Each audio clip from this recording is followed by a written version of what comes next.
ਅਫਗਾਨਿਸਤਾਨ ਦੇ ਸ਼ਹਿਰ ਕਾਬਲ ਔਰ ਕੁਝ ਹੋਰ ਇਲਾਕਿਆਂ ਦੇ ਵਿੱਚੋਂ ਇਸ ਵੇਲੇ ਜ਼ੋਰਦਾਰ ਬੰਬ ਧਮਾਕਿਆਂ ਦੀਆਂ ਇਤਲਾਵਾਂ ਆ ਰਹੀਆਂ ਨੇ। ਅਫਗਾਨ ਤਾਲਿਬਾਨ ਜ਼ਿੰਮੇਦਾਰਾਂ ਦਾ ਆਖਣਾ ਹੈ ਕਿ ਅਸੀਂ ਜਾਣਕਾਰੀ ਇਕੱਠੀ ਕਰ ਰਹੇ ਹਾਂ ਕਿ ਇਹ ਧਮਾਕੇ ਕਿਸ ਨੌਈਅਤ ਦੇ ਨੇ। ਸਾਡੇ ਤੱਕ ਪਹੁੰਚਣ ਵਾਲੀਆਂ ਇਤਲਾਵਾਂ ਮੁਤਾਬਕ ਇਹ ਧਮਾਕੇ ਨੇ ਜਿਹੜੇ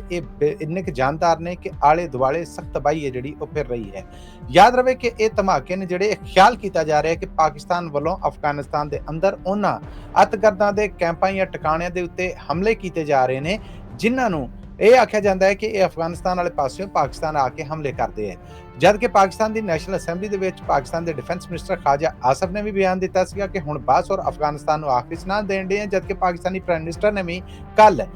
ਉਹਨਾਂ ਸਾਰੇ ਫੌਜੀ ਜਵਾਨਾਂ ਦੀ ਜਨਾਜ਼ੇ ਦੀ ਨਮਾਜ਼ ਤੋਂ ਬਾਅਦ ਆਖਿਆ ਸੀਗਾ ਕਿ ਹੁਣ ਅੱਤਗਰਦੀ ਹੈ ਜਿਹੜਾ ਇਹਦਾ ਮਕਬੂਲ ਠੱਪ ਕੇ ਰਹਾਂਗੇ। ਖਿਆਲ ਕੀਤਾ ਜਾ ਰਿਹਾ ਹੈ ਕਿ ਹਮਲੇ ਪਾਕਿਸਤਾਨ ਵੱਲੋਂ ਕੀਤੇ ਜਾ ਰਹੇ ਨੇ। ਅਜੇ ਤੱਕ ਪਾਕਿਸਤਾਨੀ ਜ਼ਰੀਏ ਵੀ ਇਹਦੀ ਤਸਦੀਕ ਨਹੀਂ ਕਰ ਰਹੇ, ਪਰ ਅਸੀਂ ਆਪਣੇ ਸੁਣਨ ਔਰ ਦੇਖਣ ਵਾਲਿਆਂ ਤੱਕ ਬ੍ਰੇਕਿੰਗ ਅਪੜਾ ਰਹੇ ਹਾਂ ਕਿ ਇਸ ਵੇਲੇ ਅਫਗਾਨਿਸਤਾਨ ਦੇ ਅੱਡੋ-ਅੱਡ ਇਲਾਕਿਆਂ ਦੇ ਵਿੱਚੋਂ ਵੱਡੇ ਧਮਾਕਿਆਂ ਦੀਆਂ ਇਤਲਾਵਾਂ ਆ ਰਹੀਆਂ ਨੇ ਔਰ ਖਿਆਲ ਕੀਤਾ ਜਾ ਰਿਹਾ ਹੈ ਕਿ ਪਾਕਿਸਤਾਨ ਨੇ ਇਹ ਮਿਜ਼ਾਈਲ ਅਟੈਕ ਕੀਤਾ ਹੈ ਉਹਨਾਂ ਟਿਕਾਣਿਆਂ ਤੇ ਜਿੱਥੋਂ ਅੱਤਗਰਦ ਪਾਕਿਸਤਾਨ ਵੜ ਕੇ ਹਮਲੇ ਕਰਦੇ ਸਨ ਔਰ ਇਹਨਾਂ ਅੱਤਗਰਦਾਂ ਵੱਲੋਂ ਹੀ ਕੱਲ ਦੇ ਜਾਂ ਪਰਸੋਂ ਦੇ ਇੱਕ ਮੁਕਾਬਲੇ ਦੇ ਵਿੱਚ